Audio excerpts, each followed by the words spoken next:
Hello, and welcome to the 23rd episode of A Woman Robbed, a bonus series from And the Runner Up Is, where we talk about actresses who may have come close to earning Oscar nominations but were ultimately overlooked or omitted, or for one reason or other just didn't have the votes to make it into the final lineup, discussing why they may have deserved to get in and why they ultimately didn't.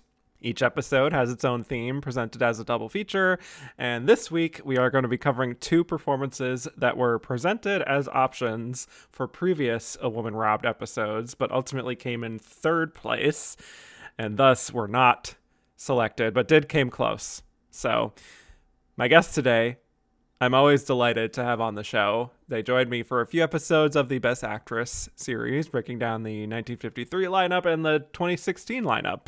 And they've also joined me for another episode of A Woman Robbed, talking the great Shelley Duvall and Cher. Welcome back to the show, Eoin Daly. Yes, thank you for having me back. It's great to be making another appearance on A Woman Robbed, one of my personal favorite series, just talking about performances that we wish maybe had made it in above nominees that were actually chosen. And I do think that this particular duo, when you look at those lineups that did happen, there was room. Let's just say that. Yeah, let's just say that when Katharine Hepburn famously said that the right actors are rewarded, but always for the wrong movies, Hmm. that could describe maybe one or two of these lineups that were eventually nominated. Absolutely, yes. So that is a teaser for the end, but let's get into it. I presented to my patrons here at And the Runner Up Is a list of the 10 third placers through the decades that we covered on the last 10 episodes of A Woman Robbed that just landed outside the top two. And the choices were, in chronological order, Katharine Hepburn in Bringing Up Baby, Ingrid Bergman in Notorious, Marlene Dietrich in Witness for the Prosecution, Liv Ullmann in Persona, Diane Keaton in Looking for Mr. Goodbar, Sally Field in Steve Magnolias, Julianne Moore in Safe, Nicole Kidman in Birth, Kristen Wiig in Bridesmaids, and Alana Haim in Licorice Pizza. So, Wow. yeah, tough competition, but the top vote getters were, in fact, Sally Field and Kristen Wiig. This was actually a really close fight to the finish, but Sally and Kristen just barely got these top two spots over Nicole Kidman. Once again, coming up short. And with all due respect to Nicole Kidman, the patrons could not have chosen a better double feature, I think, because Stu Magnolias and Bridesmaids have so many parallels that I'm sure we will get to, namely that they're both women-led ensembles, but also the fact that they both have a supporting nomination at the Oscars as well. But yeah, I did kind of just want to touch on that element of it before we break them down individually. Just the idea of like the female ensemble film, which I feel like this subgenre doesn't really get a whole lot of respect at the Oscars. You know, I'm thinking back to all the way to like The Women in 1939 as kind of the prime example of something where it didn't get any nominations for that incredible cast of women. But did you have any particular thoughts on these kinds of female-led ensemble films? Are they a particular favorite of yours? I'm sure that they are, as a fellow actress lover yourself. No, I hate no. I can't even. I can't. Hot take. Of course. Yeah, hot take. I hate these types of films. No, I give me an actress in a film, I'm there. Give me five or six, and I'm like there even more. I love Hmm. that you mentioned something like The Women, which is a personal favorite of mine. Yes. But I love how, like, while I do love The Women, I love how over time we get these female-centric ensembles that are not necessarily just concerned about the men, in which the women, when you look back on retrospectively, is while it's called the women, it is about women only discussing men. So it's Yeah. nice that watching these films, at least, the men are quite to the side most of the time. That is absolutely true. I do really tend to love these kinds of films as well, just for also how rare they tend to be in the grand scheme of Hollywood in general. Like obviously very male dominated industry. I feel like Mhm. executives just don't really take that chance often enough on films for women in general, but also just these films where men don't really factor in too much, and it's mostly about female friendship and sisterhood, that kind of thing. And that Mhm. also does extend to the Oscars quite often, where like other than The Help, maybe, or Little Women, the Greta Gerwig version. Like, there's just not much appreciation for these movies on the whole. Hmm. Maybe we'll Yeah, get into some theories as to why later on. and I also like with these two films that we're going to discuss is that they were also great money makers, proving that Yes. people are willing to go see female-led films, which thankfully has gotten better as the decades gone by. But it's nice to kind of even a film like Bridesmaids, which is only like 15 years ago, and just see how far we've kind of come from that in not fully like 180, but maybe like 90 degrees, let's say. That's true. Yeah. And it is a shame that, because, like, again, a lot of these movies have, like, phenomenal performances in them, not just the two we'll be talking about today, but, like, Hmm. obviously the trio in 9 to 5 is another great one, or like A League of Their Own, Gina Davis, Mean Hmm. Girls, Rachel Yeah. McAdams, Hmm. Jennifer Lopez in Hustlers. That's Oh, the list just goes on of these women who presumably most of them came close to nominations, but just oh, you can't mention Hustlers in my presence. I know. I Just for you, Owen. thank you. Yes. Maybe one day it will be discussed. When Yeah. maybe Lorraine Scafaria makes another film, hopefully soon. Mm-hmm. Yeah. But very excited that we have the opportunity to talk about these, even if the Oscars predictably did not appreciate them as they should have. And I will say, two of the most rewatchable films that have ever been chosen on A Woman Robbed thus far. So thank Yeah, you, patrons, again. yeah. Thank you so much. It's such a kind of 180 on the films we last spoke about in Yeah. Woman which while I love those films, they are not instantly rewatchable. They're much more dramatic, whereas these ones, as you say, are ones that people like always go back to, including myself. Like I think I've seen both of them like 4 or 5 times. Yeah. I'd actually we were talking about before, I'd actually watched Steel Magnolias earlier this year when I guested on another podcast. But that was talking about Julia Roberts. So at least Right. on That's this true. occasion, the focus is different. Yes. Yes, indeed. Well, on that note, let us start in chronological order with Miss Sally Field in Steel Magnolias. I want to know why Shelby's life is over. I want to know how that baby will ever know how wonderful his mother was. Will he ever know what she went through for him? Oh, God, I want to know why. Why? Lord, I wish I could understand. No, no, no. It's not supposed to happen this way. I'm supposed to go first. I've always been ready to go first. I don't think I can take this. I don't think I can take this. I just want to hit somebody till they feel as bad as I do. I just want to hit something. I want to hit it hard. So, we have already discussed Sally on the Best Actress series, of course, for her 2 wins. So, don't need a big introduction here, but this is her 5 years after her win for Places in the Heart, and she had kind of a little bit slowed down in the aftermath of that. She only did 3 other movies in between. She had Murphy's Romance in 1985, which got her a Golden Globe nomination, Surrender in 1987, and then Punchline in 1988. All leading roles. She's still in her leading lady star era. And then she gets this very juicy role here in Steel Magnolias, which is adapted from Robert Harling's 1987 play of the same name. And he also adapted his own work here with Herbert Ross directing. So, Steel Magnolias is a comedy drama set in Louisiana, and it centers on a group of women living in a small town. So, Sally plays Malin, mother of 3 children. Julia Roberts plays her daughter Shelby, who's getting ready to marry her fiance, played by Dylan McDermott. We also learn that Shelby's type 1 diabetes carries with it a great deal of risk if she were to birth children.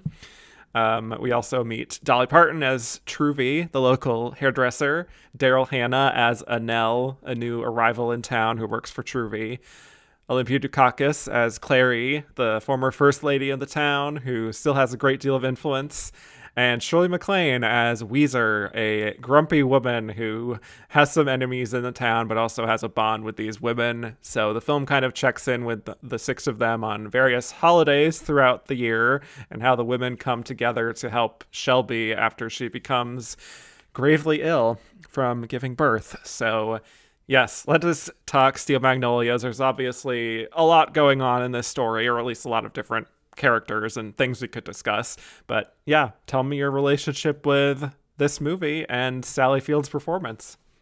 Yeah, so I think this happens to be, I mean, I can't fully remember what the first thing I ever saw Sally Field in, but I want to imagine that this is definitely one of the earliest ones I would have seen, because even from my youth of becoming a film obsessive, Steel Magnolias, I think I sort of developed that wanting to watch these films with all these actresses very early on, and Steel Magnolias sort of stands out in that way.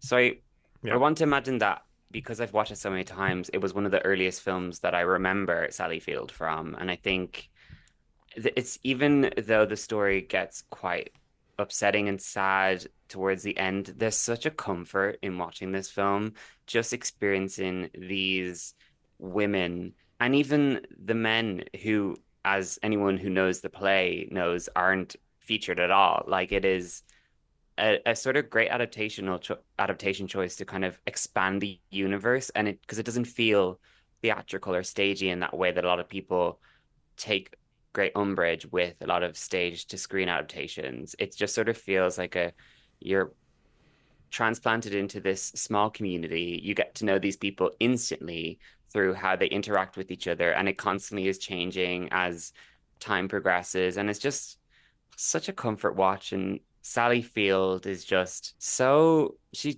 accomplished. I mean, we will get into the climax of the performance, but I think even early on, she just understands this woman. She really emphasizes the caring mother aspect of the character that really makes you so invested in her. And yeah, it's just it just makes me so happy to talk about Sally Field, who an actress again, who I just love. I mean, I don't think you can be a fan of American cinema and not just love Sally Field. I mean, she has done so much and continues to do so much. And yeah, I just love this. Yes, definitely. Well, for me, actually, I have only seen Steel Magnolias one other time before this, believe it or not. Like, for some reason, this is not a film that I regularly go back to necessarily, even though I do think it's great and it is a great comfort watch and there's so much to love. And I love so many of the actresses in it. Just one of those things where I don't know why I've only seen it once before. But yeah, I always kind of thought of it as a true ensemble piece and the kind of thing where if there was like a SAG Ensemble Award in 1989, like this takes it, I think, pretty easily.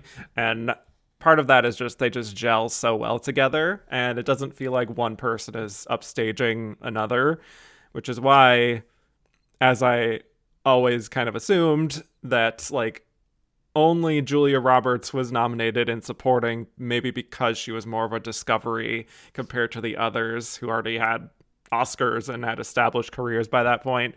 So that maybe helped her stand out a little bit.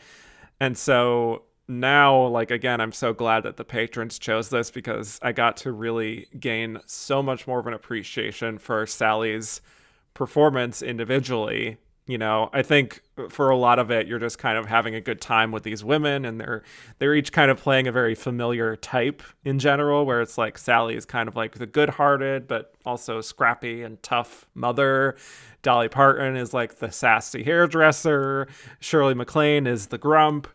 Daryl Hannah is like, I don't know, like the ditz or The eccentric one. sure, yes. Olympia Dukakis is like, you know, the rich lady, and Julia Roberts is like the, I guess, ingenue, or who's kind of also gawky at the same time, but endearing in her own way.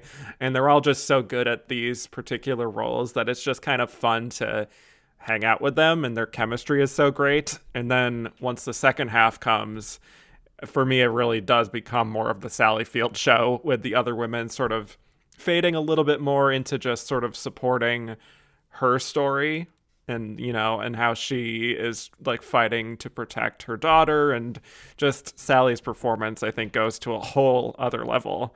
I just think the scrappiness that Sally has always shown in a lot of her roles is so perfect and present here, and so necessary for us to root for her and sympathize with her and feel that warmth and the toughness and the resilience, all those things that kind of exemplify the title of Steel Magnolias. That is her essentially as an actress, is that she is so endearing and like a flower in that way, but also there's a grit there too.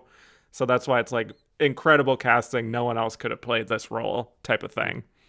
Yeah, no, absolutely. Like I think she really foregrounds what happens later in the character's arc very early on. You get Yeah. a lot of close-ups on her reacting to her daughter's sort of talking about, oh, I'm going to have children, we're going to do all these things. And so you get cutaways to Sally just like looking very concerned right Hmm. before we obviously discover um the diabetes in a like harrowing scene, which sticks with you, even though it necessarily is probably like the not campy, but most outlandish moment of the film is obviously the first like, oh, she has diabetes because it comes out of nowhere sort of thing.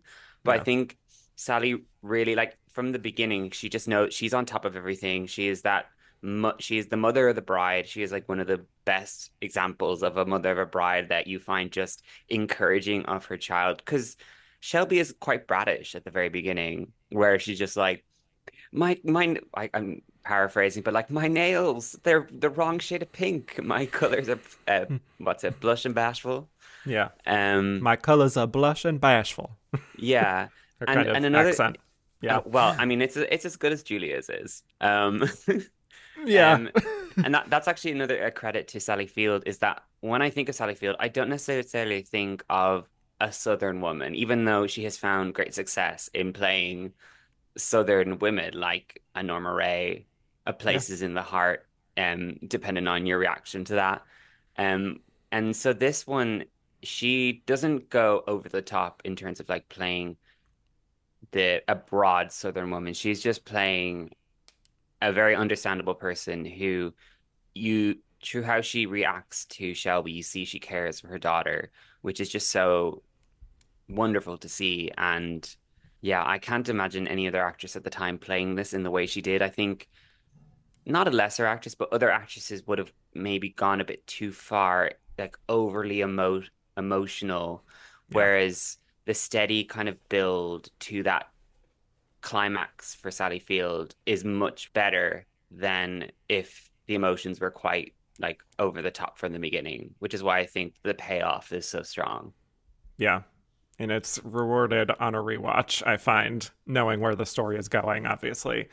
And just like you said, just some of those great close-up shots, like when they're at the hairdressers and Shelby is just kind of going on and on about wanting to grow old with her fiance, and just like it's the way that we linger on her in a few shots. It's like this look of a mother who is getting ready to let go of her baby, and it's like also doubly so because of the concern for her health. And I also love when she is just kind of helping Shelby through that diabetic episode and sort of helping calm her and getting her a juice to help stabilize her, and just this very calming confidence. Like it really reflects that there is a history there of her having to do this many, many times for her daughter. And just again, that maternal warmth, I just find very moving and very, like, it's not forced at all. It just, I don't know, it just locks into place. Yeah, no, I like in that scene that she's smiling the whole time, like knowing that Yeah. if she's not if she can't present a like a scared face to her daughter, like she's getting her through this difficult moment. And if Sally Field were to smile at me, I feel like it would cure me of any debilitating disease. And it does basically. That and Yeah. Shelby drinking the juice. It is very much the thing of like, she could fix me. Like, if Hmm. just whatever problems I have, she could just give me a reassuring look and I'll be like, okay, maybe it's not so bad.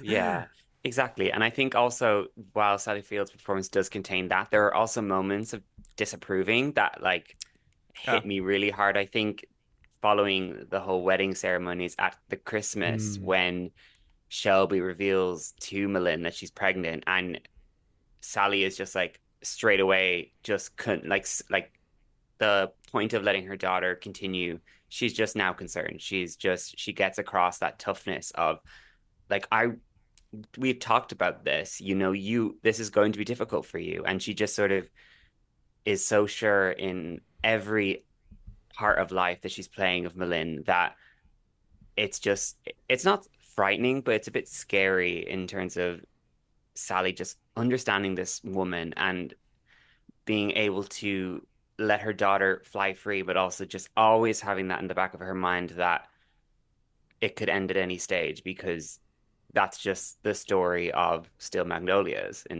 unfortunately. Yeah, I love that scene. It's beautiful because the truth of it is, it's like on some level, she knows that she should be, of course, happy for her daughter, but that instinct to just protect her at all costs kind of overrides any of that. So she can't really express that happiness. She just can't get to that point. And it's a real frustration for her because they both know the risks. They've been over it many times. Her husband also knows the risks as well. But again, like, she went ahead and did it anyway. And she can't really just, like, Malin can't wrap her mind around her putting her life at risk in that way. And it's heartbreaking how she just asked Shelby, like, about her husband. Does he ever listen? Like, when doctors and specialists give you advice, does he listen? I know you never do. Does he? Mm-hmm. Yeah. Ugh. And that's a great continuation from during the wedding, when she has that kind of stern scene with the Yes. Dylan McDermott character, where she's just like, protect my daughter because I've protected her up until now, and it is your responsibility to protect her as well because she is fragile, and it's just how she's unfortunately been born into this world. Oh, it's just Sally Field is just there's a reason why Sally Field is known as a great mother on screen and off screen as well. If everyone is very familiar with her and her son's relationship, Yeah. Sally Field is truly mother in Yes. certain instances for sure.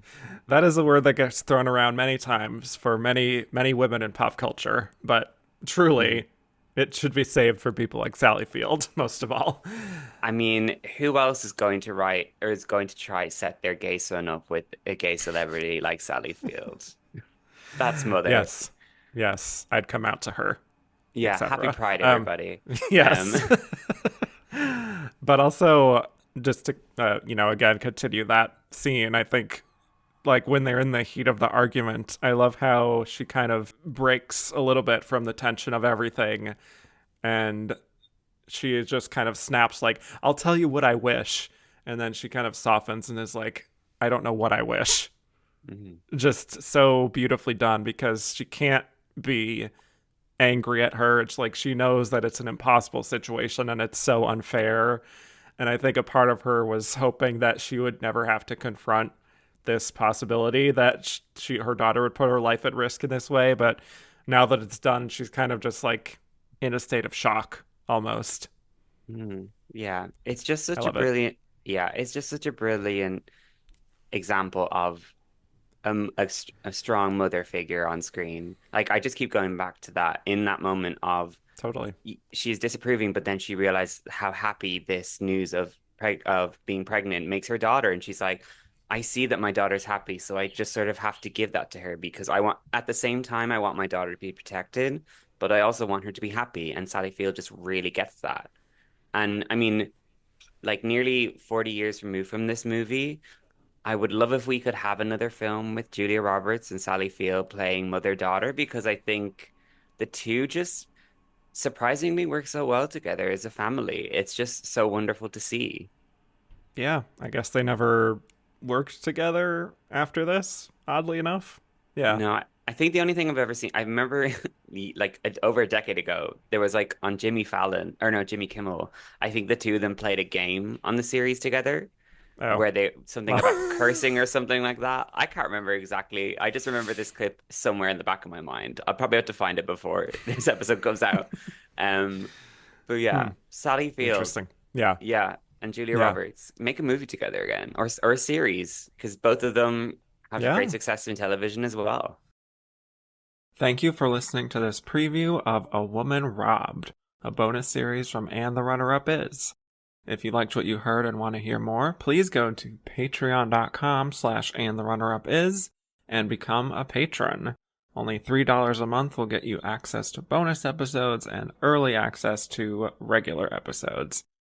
Thank you so much for your consideration.